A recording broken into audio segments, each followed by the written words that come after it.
నువ్వు ఒక వేస్ట్ అమ్మవి. ఛీ! రేపొద్దున నీకు పుట్టిన పిల్లలు కూడా నీతో ఇలా మాట్లాడితే అప్పుడు అర్థమవుతుంది మీ అమ్మ ఎంత బాధపడి ఉంటుందో అని.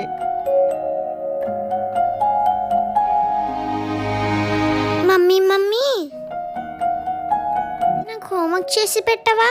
లేదమ్మా, ఉదయం నుంచి ఇంట్లో పని అంతా చేశాను కదా, చాలా అలసిపోయాను.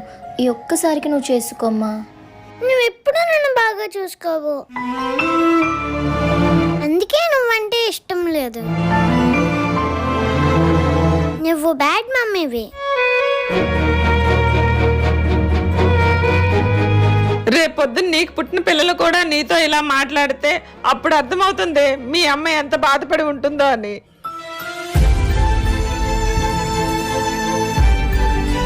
సారీ అమ్మా.